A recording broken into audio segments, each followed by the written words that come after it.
Hello, everybody. Live from Koreatown, it is the Brothers Miller, and this is the O-ZONE. I'm your host, Omar Miller. I'm here with my brother, Terrence of York. Terrence of Yorkshire to Gardena Miller. How goes it, Terrence? I'm residing over all of my people in Gardena. 2920 West 131st Street. Yes, ladies and gentlemen, yes, you are part of the kingdom of the O-ZONE. Got Ernie on the scene. What's up, Ernesto? Folks, I just want to apologize to you guys because we've been a little inconsistent, and it's only because I'm launching a little show called The Unicorn. It's on CBS every Thursday night at 8:30. Y'all shout me out. Let me know if you see me. Let me know if you feel me. And I know because all of you guys shouted me out about the world's end of ballers. Hurt a lot of feelings there. Hurt a lot of feelings, child. But we got a lot to cover today along those lines because along the lines of Charles Green being the Rams' new president, if he takes the job, the Rams are making moves. We got action in the NFL. I do believe we have a caller that wants to justify why the Cowboys are garbage. We got a lot to talk about, but let's talk about our favorite thing in the whole wide world. It is October, and it is baseball playoff time. Absolutely, positively the most non-predictable, awesome sporting activity known to mankind.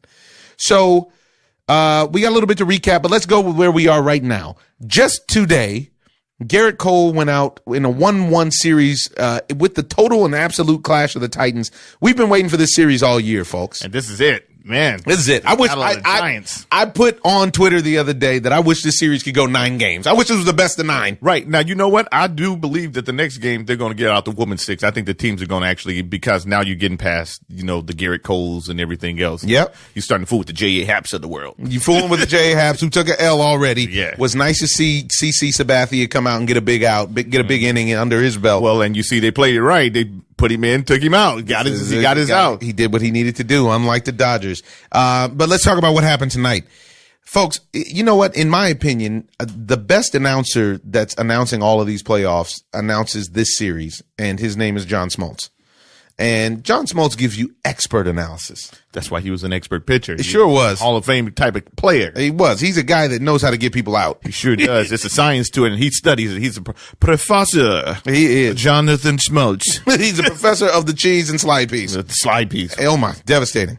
And so tonight, I was at work, actually. So the game was an afternoon game. I was at work. I got to catch pieces of it here and there. But I can tell you what I saw. Garrett Cole was not his sharpest. No. And he came out sloppy, but he had offense already by the time he reached the mound because Jose Altuve went to launch immediately. Decided to get into them seats. He did. But Lou Severino pitched a good game. I'm not mad at Severino. No. It was a short outing, but it was a good outing. And to go through They got up his pitch count, though. That's it. And the Yankees actually had a chance to get Garrett Cole's pitch count up. They gave you great Yankee work, but then them being the Yankees actually betrayed them. Yeah, they went back to what worked for them, which is getting in trouble. Looking for the 3-run bomb. Yeah. Because they start off the bottom of the first inning with the first 2 runners reaching base. You got runners on first and second with your number 3 hitter up with no outs. First and foremost, the number 3 hitter can't be Brett Gardner in that lineup. Well, I guess they felt like it was a favorable matchup. It was not. Because obviously, because the other guys that they have that could potentially be in that 3 hole have been destroying the baseball. Gleyber Torres, forget about it. Yeah. This kid he's got as high of a ceiling as Acuna, as Juan Soto, as anybody. The game has some really beautiful young stars potentially that are coming up, and right. Gleyber would extract his revenge late. But my point is, the Yankees. I was on set with a bunch of Yankee fans, and they're all mad because Brett Gardner didn't bunt the runners over to second and third. That's not what he was in there for. If you put me in the 3-hole, that's not my job. Every position in that lineup has a job. And in the 3-hole, it is not my job to move the runners over. It is my job to drive these guys in. That's my job. And also, because I'm supposed to be the best hitter in that lineup. I'm supposed to be the best in the number 3 hole. Yeah. And also, the New York Yankees style of play is not playing for 1 run. No. Even against the best pitcher in baseball. Conducive to that 3-run bomb. That's what they were looking for. That's what Gardy was looking for. That's what everybody was looking for. Right. And then you saw a bunch of batted bats. Of course. Gardy had a batted bat. But you know what? Edwin had a batted bat. But they were being overpowered. Even when he was wild. Even when he's wild, and it's even more effective sometimes. But even when there's a term for that, folks. Yeah. It's called effectively wild. Yes. And he had the fuzz. He still was throwing 100. Oh my goodness. He backed down because his arm was so crazy earlier. The first pitch he threw was 100 miles an hour. So then he backed down. That kid has a lightning bolt attached to him. Yeah. He went down to 95, 96 to try to get himself in a rhythm or a groove. And then once he finally did, at the latter part of the game, you saw him, he turned it up. And they shouldn't have taken him out of the game. No. And honestly, this is one situation, I don't know if I've ever seen this before, where the delay, an umpire gets hit by a foul ball, right, and has to go under concussion protocol and get subbed out. This is one situation where it actually helped the starting pitcher. Right. I've never seen it help the starting pitcher before. It helped Severino. It helped them both. That's what I'm saying. I don't think it helped Garrett Cole. I think it did. Garrett Cole came back. He came back calm. No, he didn't. He was wild though. He walked two people after that. But he surprisingly got, he got the leadoff hitter. Yeah, he got the first two guys. He was pitching with 2 outs, but he had 2 runners on with 2 outs. And everybody was mad because Didi couldn't hit a grand slam, and everybody's mad this and then the other. Man, this guy is the best, and he's the best for a reason. He's punching dudes out, and the only people that should be mad are the Pittsburgh Pirates.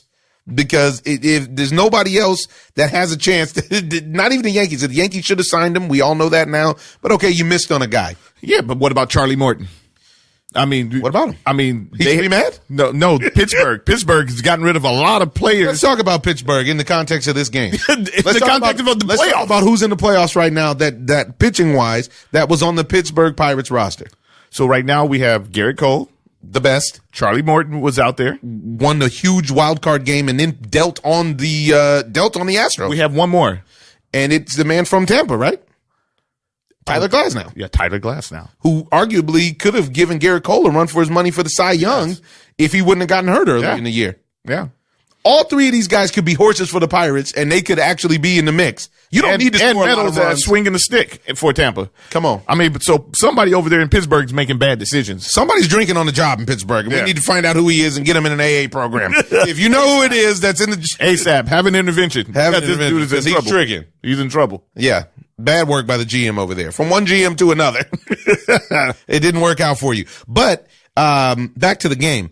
So Garrett Cole, I've been reading online, people try to act like he wasn't dominant. This is domination that you just saw out there. Just because he only struck out 7 this time. Opposed to 15. Right. He's still dominant. He went 8 innings, right? He went 7. 7 innings. He gave up. In the 7th inning, I think he threw 6 pitches. He should have hit back out there. 4 hits, no runs. His biggest problem was walks, and it was just because his arm was so live. Yeah, and this is the first time he's walked 4 batters in years, I think. Yep. So, I mean, you guys are drinking your own Kool-Aid at this point. Yeah, and then the Yankees did what they were supposed to do. When they got him out of there, and they hit a bomb. Gleyber Torres came up and hit a bomb. But the reason the Houston Astros are the best in the business is because their first 2 runs were off of solo home runs. Their next 2 runs were manufactured runs. Hit and run. Beautiful. Beautiful hit and run. Walk George. This is beautiful. It's a gorgeous piece, Omar. Gorgeous piece. Walk George Springer. Springer takes off. Altuve hits it in the hole. It's outrageous. First and third, no outs. I felt like it was 1987. Right. And I felt like I was watching the Cardinals of old. And then you watch what happened. Then George Springer got into a rundown in between the next batter, in between first and third and home. And he made sure that Altuve made it to second, right? Made it to third. Made it to third. And the fielder's choice, Michael Brantley ends up going to second base. And now we have second and third with one out. Yeah. And Zach Britton comes in and throws a wild pitch. Yes. So now it's 3-0. And then Yuli Gurriel steps to the box against Zach Britton, who was the best pitcher in baseball for 2 a long years, period of time. 2 or 3 years for, him and... completely dominant. Him, and he was the best reliever in baseball at that time. I might even win with... was the best pitcher in baseball. But he was at the top of the pops, and he was hard to make contact with. And if he did, his sinker was so heavy, you couldn't get the ball in the air. And Yuli Gurriel took a hanging curveball and didn't try to do too much, and popped out on a sac fly to left field, which scored another run. 4-0 going into the bottom of the 8th. You got problems. This is now you're not looking optimistic. No. And you could tell the crowd in Yankee Stadium wasn't optimistic. They let the air out of them. That was it. Tire. They had to. I ran over a rock. But it was a great game. This next game is going to be pivotal because now they're back on par. I actually don't think home field means much to either one of these teams. No. I don't think pitching it matters. Means a lot. And this is where pitching is at its best right now because you're watching. You're not supposed to have crazy high scoring games at this point of the year. Not like this other series that's going on with the Cardinals and the Nationals, but it's just runs are hard to come by. Yeah. Period. And they're supposed to be hard. And they're supposed to be hard. There's not a lot of home runs. I mean, the Yankees jumped out in the first game and gave you a couple, but other than that, there's not going to be a lot of home runs usually. When you got dominant pitchers like Verlander and Cole out there and Severino, I like to see this matchup because this is coming down to coaching as well. And I think that actually your boy Aaron Boone got out coached as well because with he out coached himself with that bad lineup. With a bad lineup, and then okay, so they win game 1 in Houston, which was a big punch to the gut, to be honest, in my opinion, and especially because the Yankees hadn't lost at that point in the playoffs. Well, I honestly thought that the Yankees would win that first game just because that we couldn't go with the horses. You can go with Garrett Cole and Justin Verlander, although your boy Zach Greinke gives them a problem. And clearly he did not give him a problem this time. No, he did give him a problem, though. He did. He gave him 3 runs over 7. Yeah, but it was a shaky 3. It wasn't over 7. I think it was over 6. No, and it wasn't a shaky 3 either. He had like 8 punch outs or something like that. Dude. Yeah, but they went deep on him. They you know what it is? They established Yankee baseball against him. And that for the mental component, that's a big piece, in my opinion. I don't believe that. And also, and I'm not a big Zach Greinke fan. Yeah, and well, to me, this is where you see Zach Greinke is overpaid. Because we've been saying it for years. And Zach Greinke, in a lot of ways, has had the benefit of pitching behind the best pitchers in baseball for a long time. Mm-hmm. And whether or not people know it, your mind, your eyes, your bat gets confused when you face the best guys. Right. And then it's an adjustment period when you face somebody else that's.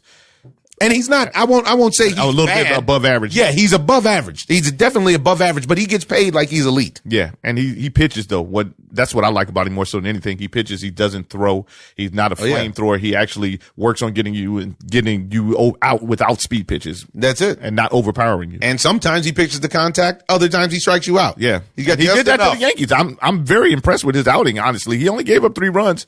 And there was one was a 2-run shot in the solo bomb. Yep, and I'm very impressed with the boss man's outing because Masahiro Tanaka went out there and shut the Astros down. Yeah, with the junk again. With the junk. And you keep seeing it over and over again, kids, if you're out there listening. It's the philosophy. You don't have to throw harder to get guys out.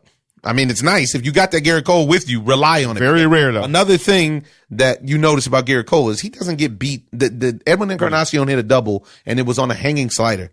He doesn't really get beat on his secondary pitches. Yeah. You're going to beat Garrett Cole. You're going to beat him on some fuzz. And chances are you aren't going to beat him. But even his secondary pitches, this is what makes him special because his secondary pitches are an elite pitch. You know what I'm saying? His slider and his, cutter or whatever. Yeah, tonight his slider wasn't as good as it normally is. It was dead right for Aaron Judge when when the game was on the line. Big situation. Slide piece. And so now let's move to the other side. We're going to work back, folks, because we know we owe you some content. Right now, as we're recording, they're in the bottom of the 6th inning out in Washington, and the Nationals are up 7-4. Cardinals are trying to come back. At least they scored. At least they scored, fellas. Oh, man. This is what everybody thought the Nationals were going to be from the word go. Everybody thought that the Nationals were going to be this team with this dominant front 4. At front 3, that's really dominant. And then you never know what you're going to get from Anibal Sanchez. But as he's proven, if you catch Anibal Sanchez on the wrong day, he can be perfect. Yes. And I think that one of the biggest things about the Nationals is that I feel like their lineup needs to be changed to a certain degree. Because you see, they got Victor Robles back. Yeah. It's a big piece. But I would like to see Adam Eaton leading off more so than Trey Turner because when they go against these American League teams, if Trey Turner doesn't get it going, they won't win. Trey Turner is the key component because he brings that speed element, but he also keep the pitchers in a bind. Yes, but Adam Eaton maybe would get better pitches to hit because he can't hit everything. I feel like Trey Turner, you watch, they're bringing everything up in the upper quadrant, trying to make him pop the ball up because he's so fast that when you hit the ball on the ground, you have a hard time throwing him out. Right. But he's not laying off of him. No, he's not. And with the Cardinals, they don't have that frontline pitching that they used to have so that they can shut him down like that. Now, these other guys, these other teams that you're talking about going against are going to give him a hard time. Now, what's unfortunate is the best pitcher in the National League for the second half of the season was clearly Jack Flaherty. Jack Flaherty actually did not have a bad outing to get to this point. He got let down by his team yesterday. Oh, big time. And somehow or another, the scorekeeper gave Marcell Ozuna a double. The benefit of the doubt on a ball that went in and out of his glove that should have been an out. That was a Sunday League play, let alone I'm a major sure if league. You ask Marcell Ozuna if he should have caught that ball, he says yes. Yeah. And the wheels fell off. And completely. Steven Strasburg was dealing. And you know, can't give a guy like him four runs. No chance. You're talking about they scored 2 runs over 3 games. So at least they're scoring now. That gets us there. But let's talk about how the Nationals got there. The game that broke all of Los Angeles' heart. Not all of us. What a yerk. The game that broke a lot of hearts in Los Angeles, let me clarify, was Game 5 at Chavez Ravine.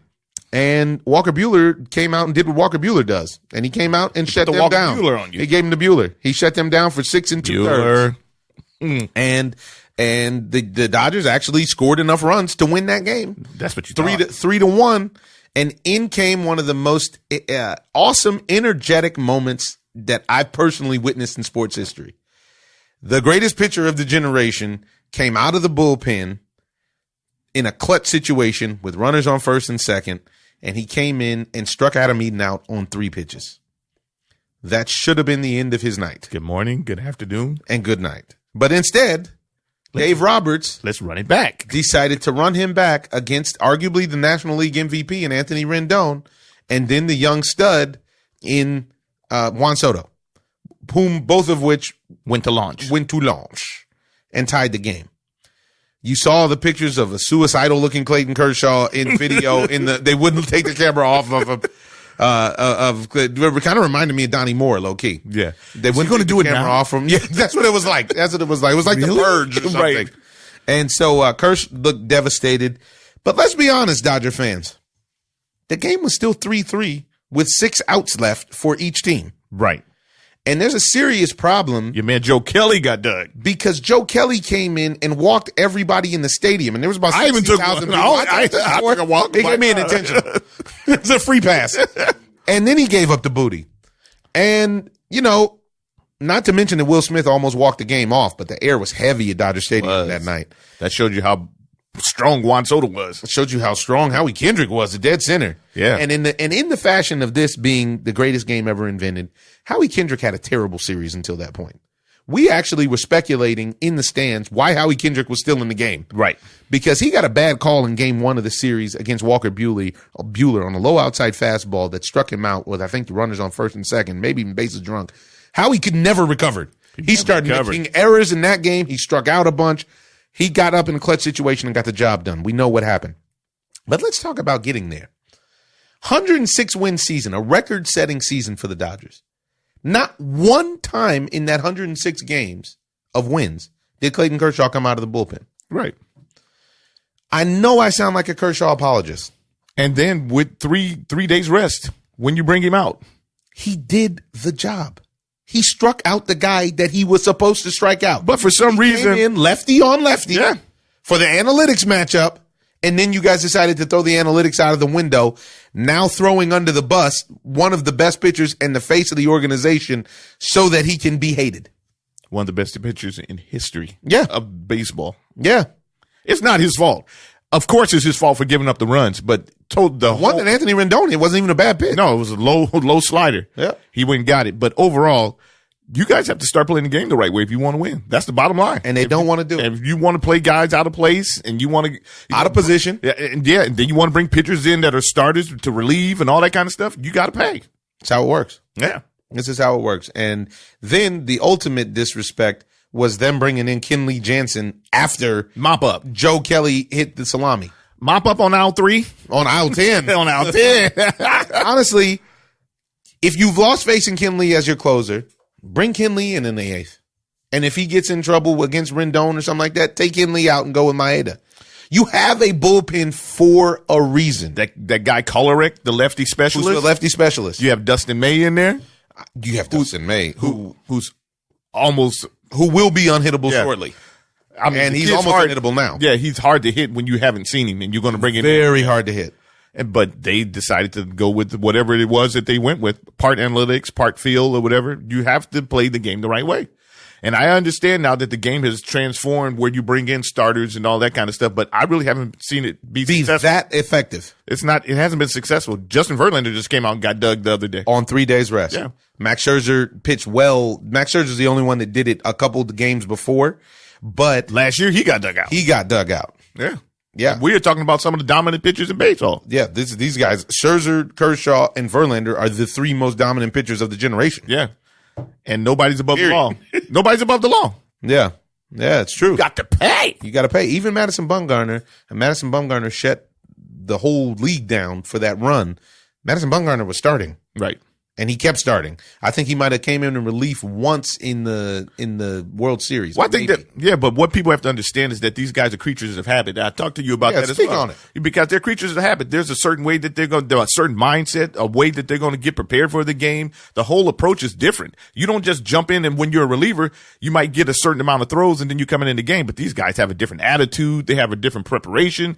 And then when you talk about just bringing them out the bullpen, they can say, I'm ready. That doesn't mean that you're ready, actually. You're not mentally there. You're not mentally prepared as if you were starting. When Clayton Kershaw was the best pitcher in the world, I would love to know what his ERA was in the first inning. Because in the first inning, he has always been in trouble. Yes. Like most good pitchers. Yes. You have to get them early because they settle into a groove and you got no chance. So technically, that was still his first inning. Yeah. And then all of the adrenaline had run out of him. Honestly, I don't know if I'd ever seen him so emotional as to when he struck out Adam Eaton. Not even when he gave up the bombs. Well, he's got this monkey on his back, and he addressed it after the game. He sure did. With Jim Hill stalking him, but he addressed it. By the way, shout out to Jim Hill. Guys, I want to keep an eye on Jim Hill because Jim Hill, after the game, looked like he might actually murder Clayton Kershaw. He looked like he had a couple of bucks on the game. He looked like he had his salary on the game. He had 10 racks. I got 10 large on this game. No, we're going to run it back. You better have a different outcome. Season's over, Clayton. Big Jim. Yeah, very disappointing. And then the other thing is that what Kershaw did is he gave cover for all the other guys who didn't perform. Cody Bellinger is once again a playoff bust.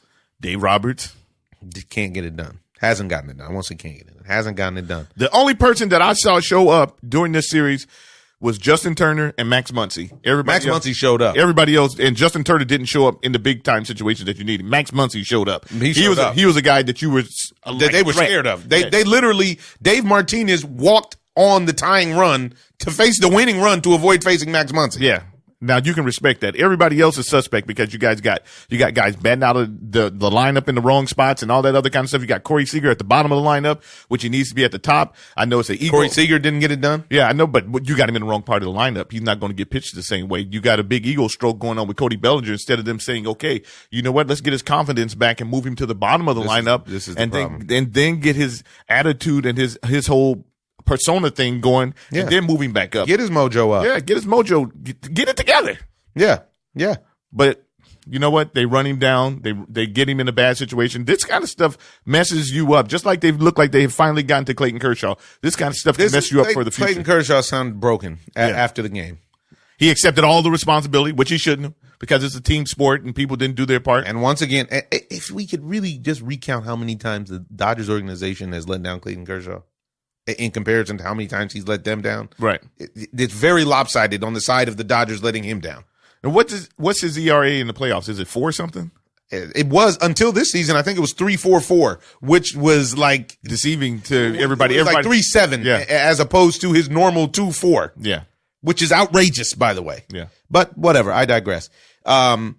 We got a lot to cover. We got to keep it moving, but that's where we are in the Dodgers. A really unfortunate situation, but it's looking like it's going to shape up to be a fantastic World Series between the Nationals and whoever wins this Astros series, which I think will be the Astros. But I can't count the Yankees out. I actually like the way the Yankees are playing the game outside of some small tweaks here and there. Well, to me, the Yankees have a problem because they're using their big budget system and trying to model it after Tampa Bay Rays. I don't care who you are. If you keep bringing the same pitcher in over and over and over, you're going to get him. I'm going to get him because I'm going to figure out his release. I'm going to figure out what he's doing by just video and seeing him. Yeah. And I'm the key is seeing him. Yeah. And I'm going to light him up. Eventually. I mean, you can't keep on bringing the same guy in every day or every other day and expect him to not get contact. Not even a Aroldis Chapman. Yeah, not any of them. No. Now, the biggest thing I think that the Nationals have to contend with, truthfully, it wouldn't be bad if they lost this game tonight because the Nationals are in a position where they would have to be off for a week. Yeah, just sit around. And momentum-wise, they need to play as soon as possible. Yeah. Because they're hot and their pitchers need to stay in that groove. I don't think that extra rest is going to help anybody, to be honest, except for maybe Giancarlo, who apparently injured his quad. Can't stay healthy. Oh, man. The big fella. He looked good, too, in game one. He looked all right. He didn't look good. He got him a bomb? He didn't look good. He didn't even look like he tattooed it either. He didn't need to. That's how it is with you, the big fella. You ain't got a tattoo. Yeah. You ain't got to go. But he didn't look good in the outfield, though. Well, that's just in general. What can you do, Sean? What can you do? They don't pay him for that. They pay him to put the ball in the seats. So moving on, let's take it to the world of football. We notoriously have talked about how the majority of the league is garbage, and it became a part of mainstream media. All of the ESPN shows and all the other shows who listened to the podcast took our topic and decided to address it. And we want to go back to that list because we need to revisit it. And there's only 2 teams left that are certified fresh, meaning the San Francisco 49ers, who are undefeated. Look good. And the New England Patriots, who we know what the New England Patriots are about. They're about championships. Title Town and MAGA over there. That's what they're about. Teams that we said were garbage. Last night, the Green Bay Packers got a gift in a game with terrible officiating. That was terrible, and everybody's talking about it all over Twitter sphere. This and is the best part of social media. Yeah, that you can actually call out the nonsense. And this is big time people. Barry Sanders. Yeah, people Tony who don't Dungy, even speak. Yeah, people don't about. Yeah, like, they don't speak about officiating. Yeah, exactly. But they have to do something. The NFL's putting out a bad product right now, and they need to do something to correct this issue because there's too many bad calls affecting games that people have money on, that people care about, and everything else. You just can't keep making bad calls. Nobody goes there to see the refs. I'm sorry to let the refs down, but nobody's going to see. Well, but the gamblers do apparently because somehow or another they got all the calls they needed to overcome a 9-point deficit, and they did it. And it was unimpressive, but it was part of what it is. Now, what we want to talk about is a team that a lot of people hit me and asked me, why aren't they on the list? Because we spoke to their representative before that, and we told them that they had an easy schedule for the first 4 weeks and to holler after week 6 or 7, and they've proven themselves to be garbage. Ladies and gentlemen, I present to you Cowboy Kev. Hello? Cowboy Kev, you got some splaining to do. Lucy. Cowboy Kev. Hey. You still licking your wounds that them Jets put on you? The Jets? Hey. Benny and the Jets?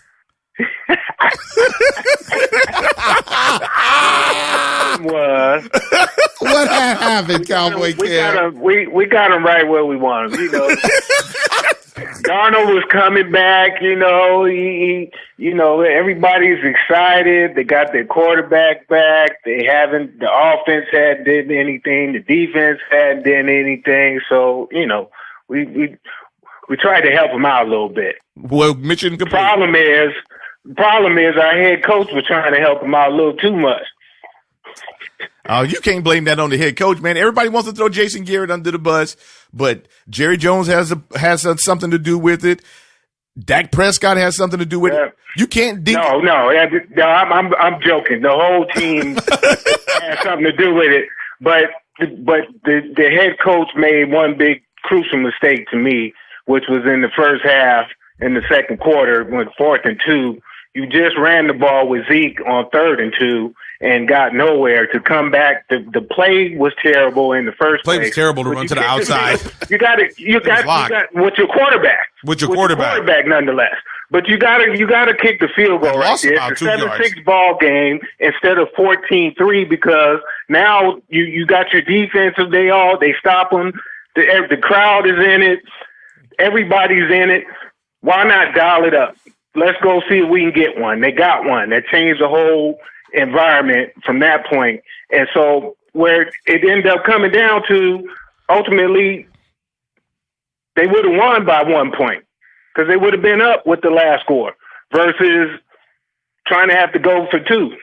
But instead, you are the victim of cowboy privilege because you guys decided to exercise arrogance and privilege in the game early, which then came around to bite you late. Yep. And in the words of Cowboy Kev, what can make you laugh can make you cry. Hey, when are you guys going to recognize? You know what? No, we got to look in the mirror. Everybody's got to look in the mirror right now. But, hey, when are they going to recognize that everybody's stacking the box? Zeke's numbers are down because they're going to make Dak Prescott beat them. And Dak Prescott is not the guy to beat them. Yeah. Yeah, we that was the main thing we talked about our last conversation is, that was, what the Rams did and Dak couldn't put it together. So, we thought coming into this year, he learned some things, he's gotten better and, you play some some teams that inferior, the first couple games, you're feeling good about yourselves, and then all of a sudden you play a real defense in the Saints, and, Green Bay is a seasoned team over there. They know the Cowboys very well, and things start to change. And so those plays where, because, all of these games were still winnable games at the end of the day. And so, So then why don't you win? Yeah, Cowboy Kev, you ought to be ashamed of yourself. You just said the Saints have good defense. The Saints don't have good defense. The Saints don't have good defense. What do you mean the Saints don't have good defense? The Saints. How do you think they win in the games they're winning now? It's because of their defense. They were blessed by the Pope. Bridgewater is not he's not a breeze by any stretch of the imagination. They're not putting up crazy points. That defense is solid. Well, either way it goes. Let's look about where we are now, because I'm looking at the Cowboys schedule, and up to Thanksgiving, these next 5 games, I got the Cowboys going 1-4 unless something drastically changes. Oh, stop it. I don't think you guys beat the Eagles. You think you beat the Eagles? Come on now. You beat the Eagles at home. You'll beat the Eagles. Yes, you'll beat the Eagles. I think you'll beat the Giants. I'm pretty confident about that. Beat the Giants. I don't think you'll beat the Vikings. The Patriots. The Vikings, we'll beat the Vikings. Come on now, it's still Kirk Cousins. I know he had a couple good games, but come on now. You like that? Kirk Cousins. I don't think you'll beat the Vikings. This is the one that's suspect, but with the way that the Cowboys are playing now, I don't think you'll beat the Lions. The Packers didn't even beat the Lions. That was just right? They gave them that. The Lions are playing good football lately, to be honest. True. And we know good and well y'all ain't going to beat the Patriots on Thanksgiving. Why are they going to even play that game? But now then, at least after that, you get to play the Bills. Wow, and then the Bears. Man, y'all got a tough lineup. And then the Rams. But they got the easy schedule early. Now they got to pay. You should have this was a layup this weekend. You should have beat the Jets. The Jets were 0-3. You should have laid hands on them. You should have. We should have, but that's why I say we've been exposed. But Cowboys, put your clothes on. You're being exposed. Hey, you didn't see Kansas City Chiefs losing 2 games in a row either. A lot of teams losing. The Rams are not the team we thought they were. They are not. The Rams are the team I thought they were, though. No, we thought the Rams were real. No, I did not think. I told you it's on video. No. I said the Ram time is real. You said, the Rams are real. It's on video. You can't argue. Yeah, Big O said the Seahawks is real, and you said they were garbage. And the Seahawks are real because low key, Russell Wilson is the best quarterback in football. That ain't even low key, but the Seahawks really haven't played anybody to beat like that. They beat the Rams, who trash, because Sean McVay, like I said, is not a good coach. So you think it's smoke and mirrors? It's smoke and mirrors. If you're not going to use Todd Gurley, if you're going to have Jared, so now is Todd Gurley really hurt, or did he sit out and give them the Emmitt Smith? That's what I wanted to know. Maybe because you're dependent on. There's got to be something. He's got to be hurt. I can't. Well, he's hurt now. That's what I'm saying. Do you think that that's real, or do you think well, maybe not, because what he's doing, because they got this kid Henderson that's running behind him, Darrell Henderson. Henderson is legit. Yeah, but the other guys, man, if you're going to have Jared Goff throw the ball 68 times, 70 times a game, you're not going to win. You're not going to win. You're not going to win. I'm going to blame it on the GM that's sitting right across from me. Dude, I play that on TV. Yeah, I think we're suffering from a little bit of that as well too. Cowboys have always been a run team first, and I think we've got some injuries on the line that no. Well, the Cowboys have never been. So we've had leading rushers. How many times? I'm not talking about. I'm talking about the injuries and all that kind of stuff. You guys are suffering from bad coaching and a bad team. That's what you're suffering from. And injuries. We have our 2 Pro tackles are out. What are you talking about? Come on, man. You guys supposedly have the best offensive line in football, but for some reason you guys can't run the ball. And then you have your quarterback that was going crazy. When you stack the box, nobody can run the ball. Dak is playing for a contract. He was showing out the first few games. He beat up on the Dolphins as a college team. He beat them to death. I mean, he put it on them. Now look at him. I mean, come on. Right. Now we back. The proof is in the pudding. You got to step up. And I tell you what, at this rate, he's losing a lot of money per game. You ain't lying. Yeah, he sure is, because it's looking bad. Because he'll end up with a franchise tag, and he'll have to play another year under the franchise. He'll be making a lot more money, but not the money that he's looking for. He'll still be playing for it. Yeah, exactly. Yeah. So, well, Jason Garrett's done after this year. You think he'll make it through the year? He might not make it through the year. He may if we go 1-5 like the Big O. It. That's a wrap. You go 1-4 in this next stretch. That's a wrap. Well, Jerry Jones he hasn't given him a resounding thumbs up right now. He's waffling a little bit. He's wobbling, which was interesting because after those first few games, just like Kev said, he was ready to cut the check. Yeah.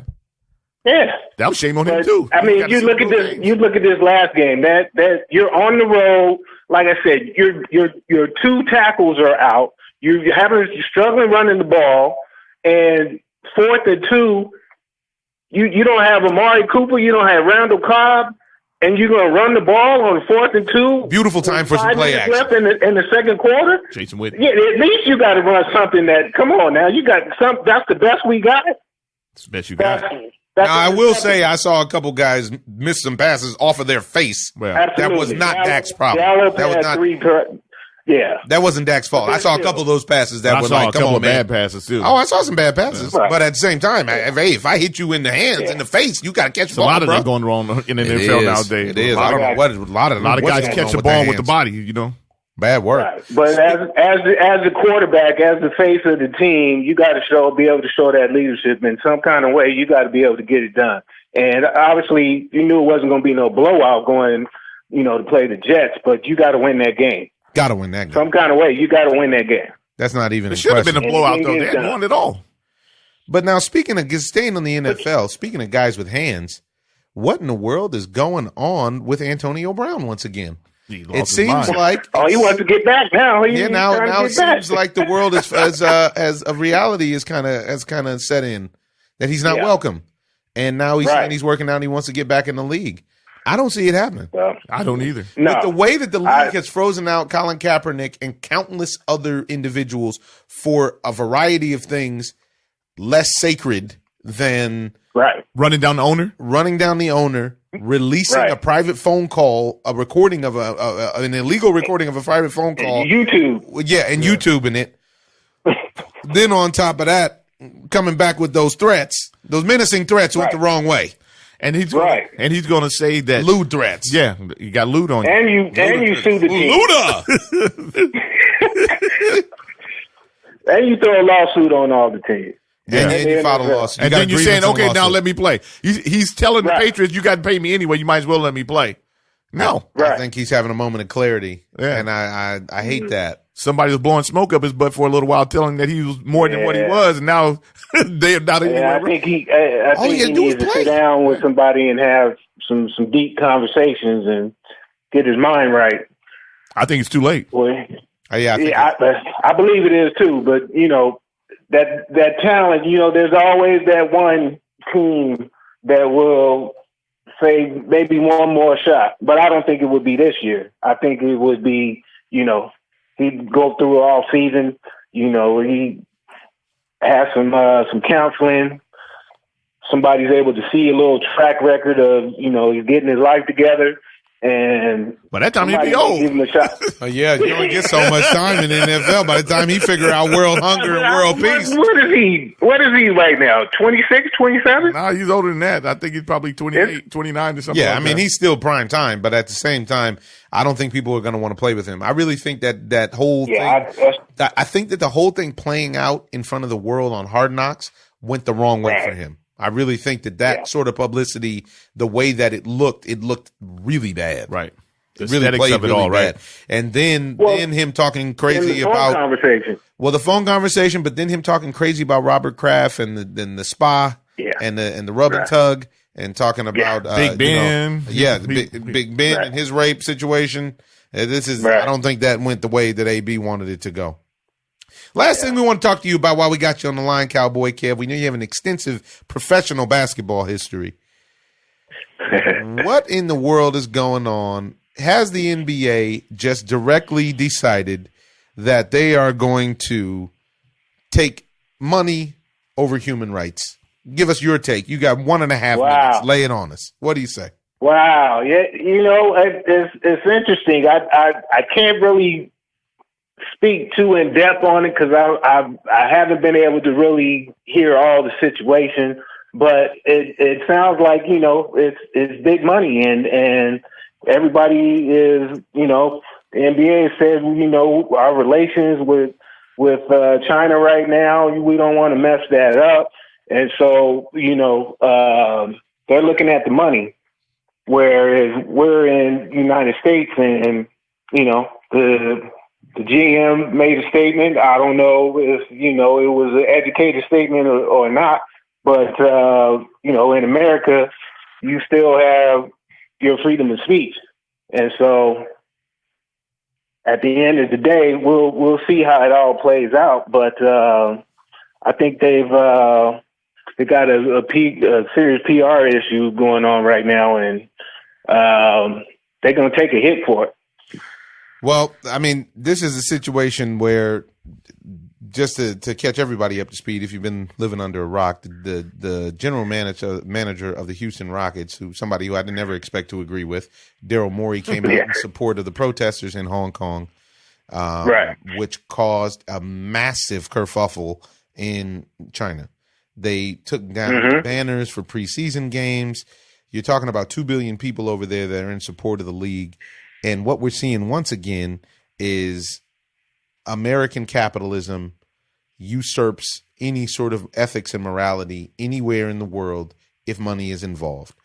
What I can tell you is they brought out the biggest of the big guns. It was the LeBron James who came out. And nobody speaks out more highly of LeBron James than we do on this show. And he came out, and I think this time he's on the wrong side of history. And they're burning his. Yeah, that's what I kind of felt as well. Yeah, you can't be this one. The problem is you can't get this one wrong because the Hong Kong protesters in general, worldwide, I have a rebellious streak. I'm usually going to be on the side of the protesters, normally. And that doesn't matter whether we're talking about the Million Man March or whether we're talking about hunger strikes, whatever we're talking about. By and large, that's what I'm going to be on the side of. In this particular situation, I am most certainly on the side of the protesters because the Brits relatively recently left Hong Kong as a part of their empire, and they stepped away, leaving it into the hands fully of China. So technically, the Hong Kong people are Chinese citizens, but they're not on the mainland. This is why you always hear them say mainland China, yada, yada, yada, yada. Right. Well, they decided they because it's a social, it's like a socialistic capitalism that they're under. Hong Kong is one of the most expensive places to live in the world, and you're allowed to make plenty of money. But they want full democracy and full rights. They want to not be under surveillance. They want to be able to move freely as they would like to around the world, and they would like to be able to have their voices heard. This is a lesson for me and for the world in how powerful young people are, because I think there's something over like 4 million people in Hong Kong, and 1.5 million of them have been in the streets for the last 2 months. This is really impressive. Yeah, with peaceful protests, putting pressure on them, putting pressure on mainland China, and they have not responded well. So then, for LeBron James to come out and say that the tweet, he could have waited a little bit. There's consequences for social media. This is after Adam Silver and LeBron James and the other big names and faces in the NBA had a meeting about what their talking points were going to be about this. Immediately, we saw backpedaling. We saw James Harden come out. James Harden looked like he was two-step traveling like he likes to when he puts up a jumper with his statement. Yeah, he looked like the Donald Trump in front of Vladimir Putin. He was, we love China. Well, now slides it all right. Two-step up, down. Nope. Yeah. So then he came out and, I love China. We love China. China's the best. China's my daddy. The whole song and dance. God. And to me, it's another one of these situations where I have to ask, and I haven't gotten to this point. But how much is enough? All of these guys are wealthy, and they're not just rich. LeBron James has a lifetime contract with Nike that's worth more than $1 billion. And how much is enough? because it's so much more beyond the protests in the streets of Hong Kong that truthfully only have but so much to do with us as citizens. What they're fighting for is a product of their environment. Right. But in revolts and riots and everything else, people do lose their lives and everything else. And this is a consequence of that. And they know what they're sacrificing in this fight right now. And also, I completely agree. And also, the Chinese government is in process right now of doing an ethnic cleansing campaign of the Uyghur Muslims in China. They have killed millions and encamped millions of Muslims to make them work hard labor with no food until they die. There's basically massive concentration camps and whatnot going on. So this is also part of the protest against that society, government, blah, blah, blah. Herein lies the problem. Nike manufactures most of their stuff in China. LeBron James makes a boatload of money from Nike and doesn't want to mess up the money, basically. And everybody seems to be morally sound when they don't have any money or when their money isn't in danger. I think it's too much personally to ask the NBA to boycott or to do the right thing because they're a corporation whose job is to make money. But for these individuals who are involved, who now seem to be taking the side of the dictators, with non-direct dictators, democratic socialism or whatever it is that they call it, is unfortunate. It's really unfortunate. And for all of the greatness, I mean, I've never, ever, I don't think I've ever said a bad word against LeBron James on his off-court activities because he does so much that is worthy of praise. Right. And gets so much right. But he can't get everything right. No, but he's wrong on this one. And this is a big one to be wrong on. This is a big one to be wrong on. And people remember these things. Yes, they do. Right. Especially all the people who look up to you there. Right. And they're burning his jerseys. Yeah, they're burning his jerseys right now. And it's unfortunate. Where? Oh, wow. In China. Oh, dude, I'm on the way. Wow. Yeah, because and it's terrible because he's damaging his legacy right now by not standing up for what's actually right. It's they feel like, and honestly, he didn't have to say anything. Yeah, he didn't have to say anything. That's the issue. And his statement that he made is actually he's actually speaking against himself in a way, right? Because what he said about paying attention to what you say, and paying attention to the tweets. And he's doing exactly That's where he lost me. Kind of ironic. I couldn't understand because he said, I'm not educated on the situation, so I don't want to make any comments on it. But then he made a comment about, the GM. It's like, you just contradicted yourself. Yeah. So I'm going to pray for LeBron because he's a leader, and I actually believe he's a great leader. And he's done a great job over his tenure in the public spotlight. Not one scandal since you're 15 years old. You're in the spotlight. Not one major scandal. I really appreciate the young man, but I feel like on this one, I'm on the side of the protesters and the rebels. Yeah. All right, Cowboy Kev. We'll see you after you guys are 3-13. Hey, take a selfie with you and Jason last Garrett. Year we were in the same similar spot, and we went on a nice little run. Let's see. I believe the same thing can happen. We just need to get some players back, get our mind right, and we'll pray for our boy Jason Garrett that he gets to the Wizards and gets the heart. And Dink and Duck Zach. Yeah. All right, Cowboy Kev. He'll be all right. Always a pleasure to have you in the O-Zone. Our family in the O-Zone, Cowboy Kev. We'll check in with you later on in the season and see how things work out. Peace. All right. Well, want to jump into the boxing that's taking place recently. And my man, Alexander Usyk, stepped up this past weekend and took a fight on short notice and stepped up from his cruiserweight dominance to heavyweight. Yeah. He looked like he stepped up to the heavyweight too. Because he sure did. The big boy laid it on him a couple of times and stopped him in his tracks. Show him that I am ruthless. Yo, Dre, what's up? So Usyk took some heavy blows, even though he won the fight. He won the fight convincingly, but he got hit hard. And his eyes swole up.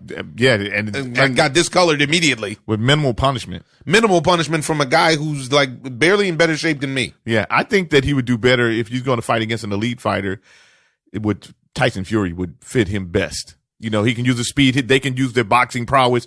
They can go ahead. A lot of feints. Angles. Pity pat each other to death. But when he talks about going to get some of these dudes that can put you out, then the thing is that I think the slow starter element is going to be tough for him at heavyweight. Yeah, because the slow start puts you to sleep usually. Because like you can start slow with a guy like Deontay Wilder, and you'll be back at the house. Yeah, on the sticks. You'll be on the sticks after you go get out of a hospital protocol because it's those boys. The big guys aren't messing around. Big guys don't play. I mean, he got hit hard. He won the fight convincingly. That's not even anything to do with his skill set. You know? Yeah, his skill set is extraordinary. There's no two ways about it. It was beautiful to watch him fight, and it's unfortunate. Just the times that he got hit, you noticed him getting hit. But boxing has a juicing problem, and they need to fix that because this cat Tyrone Spong that he was supposed to be fighting, tested dirty. So then you put him out there on short notice, and it keeps happening to these guys who are elite fighters that they have to fight somebody on the drop of a dime because somebody tested dirty. Yeah. So they need to make some kind of adjustments for this. Right. And I also find it very interesting that now, speaking of the juice, but just in general, a rumored juicer that I never felt like was a juicer because he never failed any tests. Everybody now thinks they want to fight Anthony Joshua. Yeah. Dimitri Bivol in the light heavyweight division is saying he beat up on Castillo this past weekend, and he said he would fight Anthony Joshua in the UK. Do you understand? You get the crap beat out of you by Anthony. Anthony Joshua's a giant. Anthony Joshua's a giant, and he's a good boxer. Yeah, and he had some problems, and we're going to see if he fixed them or not. Yeah, and I do believe that he probably fixed them. But the thing of it is that everybody keeps acting like that he wasn't a good fighter, and I think they're lying to themselves because nobody wanted to fight him, and this was a problem. Yeah, and it's a lot easier now to be like, see, yeah, and this is the problem though because now everybody wants to step up, and I think that once he knocks out a couple more people, then everybody will stand back and think, Side note. Will Harris on the Houston Astros puts me in the mind resemblance-wise of Andy Ruiz Jr. They look a lot alike. Oh, really? I got to check him out. Look him up right now. They look a lot alike. I was just watching the game thinking about it today. But, yeah, I thought that was ridiculous, although I think Bivol is probably the best champion at 175, which is why it's kind of ridiculous that – almost 100 pounds lighter. Which is why it's ridiculous that Canelo wanted to pick on Kovalev except for the money for the fight. Kovalev has come out and said that he's actually looking at unifying if he gets through Canelo on November 2nd. So that should be interesting. Huh? Will Harris does look like him. He looks like him, right? I told you. And but the fight that the fans have been clamoring for us to get our opinion on is our man Gennady Golovkin came back to fight on the zone against Sergey Derevchenko, and man, oh man, was that fight a battle. A fight broke out in Madison Square Garden. We saw why nobody was in a rush to fight Derevchenko. Now, earlier, I felt like if Gennady would have fought him a few years ago, he would have probably walked through him because I agree. He would put him out. Now, after being battle tested and in wars. Yeah, just in wars, he's broke down now. He's been in 3 wars. He's been in wars with Danny Jacobs and 2 with Canelo. Yeah, and I feel that takes a lot out of you. It takes a lot out of you. Although he won all 3 fights on my cards. Yes. But, it's very, very hard to sustain that level for years, year in and year out. He's almost 40 years old. Yeah. And I feel like he should step away from the sport, honestly. He has nothing else to prove. No. The only reason that I think he would stay would be to then in turn make some more money. I don't know if he needs that money or not. I'm not in his pockets. But the champ looked a step slower for sure. He still has devastating power. And honestly, one thing that's very interesting is everybody was crying robbery and this, that, and the other. I think the cards were ridiculous. Yeah. I think 116 to 112 is absurd. I did have Gennady winning the fight because of the knockdown. Right. I had Gennady winning the fight. Like everybody forgot about that knockdown. It always, same thing happened against Danny Jacobs. Right. Everybody forgets about the knockdown that Gennady is dominant early. Yes. Now, Sergey was effective. And he gave Gennady a serious, nice, smooth kidney punch. He gave him a nice liver. And it just goes to show how much of a champion Gennady Golovkin is because you see guys get a liver punch and collapse. And it's over. And he was able to continue to throw jabs and get on his horse and make it through the round.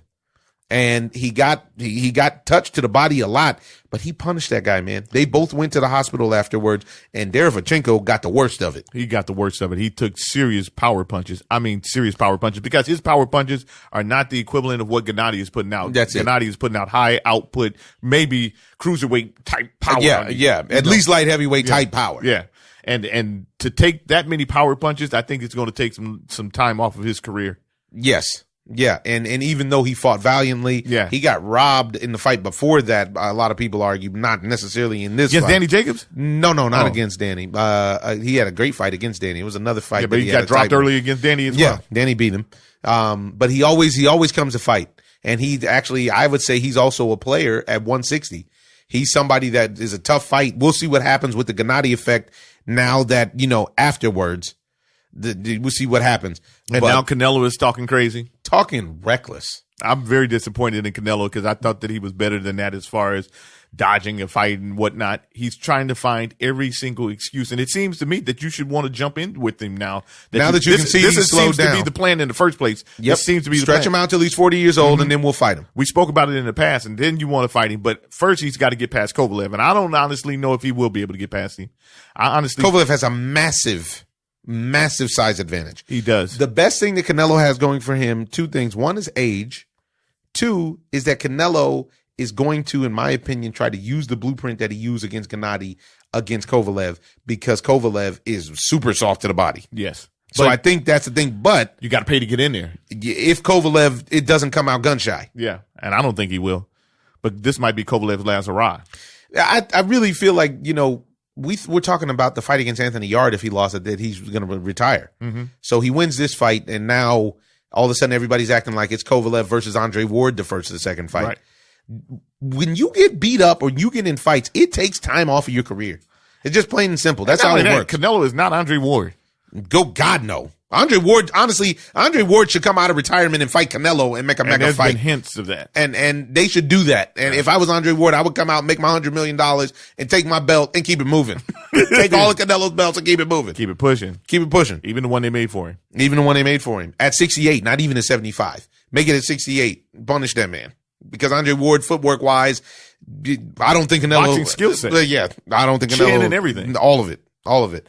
The way that he broke Kovalev down, oh my goodness. In that second fight. Oh my goodness. Man. And I actually thought Kovalev was going to win that fight. So, we have that. Canelo's talking reckless. Another piece is, it's just interesting to me that nobody brings up the fact that Canelo got caught juicing multiple times. There's a serious issue in boxing about this where everybody, we had a great conversation with the WBC heavyweight champion, Deontay Wilder, about that. If you guys want to go back in the archive and look it up. Mm-hmm. Great conversation with him. And I brought up the point that they should take an L. The fighter who gets caught on the juice should automatically get a loss on their record, especially since the loss is so much or so big to these guys in boxing. But the thing of it is that there's a juicing problem in the sport, and they need to weed it out, because you got these guys who are literally juicing, and then we forgive them. Or, I don't know if we're victims of the moment or whatever, but we actually gave Canelo a pass when he fought Gennady about him being on the juice, and it wasn't acceptable. And then now you're talking about Anthony Joshua, who actually literally got knocked out or TKO'd and had to fight Andy Ruiz because of Big Baby Miller being on the juice on several different forms of the right. Had no blood plasma in his blood. He had everything else but blood in his blood. Yeah, it's crazy, and it's a dangerous sport. It's a dangerous sport if guys aren't on the juice. Yeah, you're beating each other's heads in, which is crazy. So then we had the biggest news, even bigger than that potential fight of the year candidate that came out with Derevyanchenko and Gennady, which was boxing champion, welterweight star, and friend of the O-ZONE, Errol Spence Jr., flipped over in an overnight accident in Dallas. With some of the most stunning footage that you will see. You see a Ferrari come up doing at least $120, flip over multiple times, eject him because he wasn't wearing his seatbelt. I don't know what that was about. I venture to say it may have to do with some sort of inebriation. Yeah. Because he's leaving the club late. I hope it wasn't the case. I know they're investigating. I don't know. But the miracle comes in the fact that he has no broken bones. Just facial lacerations. And broken teeth. Yeah.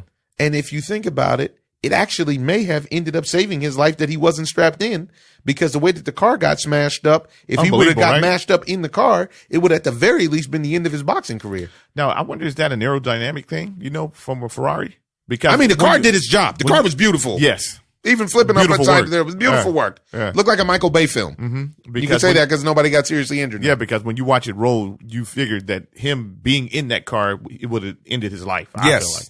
At that rate of speed? Yeah. No doubt about it. Man, well, thank God he's okay. We spoke with Derek James, and they're expecting him to make a full recovery and get back in the ring. But man, oh man, I hope this is a wake up call for the young man, because he's got a lot to live for. A lot of people look up to him. We saw that at the fight at the Staples Center. And a lot to live for. Yeah. A lot to live for. And in boxing, along the lines of speaking about how dangerous it is, you have Patrick Day, this young man who was having a rough go and took too many punches, took a knockout punch, and then hit his head because he was knocked out before he hit the ground, hit his head on the canvas. It's almost like they should make a softer mat, by the way. But the mat has give to it. It sure does. It gives you a lot of bounce. Yeah, it has a lot of give to it and bounce. There's springs in it. But it's just taking that kind of punishment. Your head is not supposed to move. It's not supposed to get shook up. Once you get knocked out, once you get put to sleep, and your head hits that thing, you're talking about a two-piece. It's too much. It's too much. And now this young man's fighting for his life.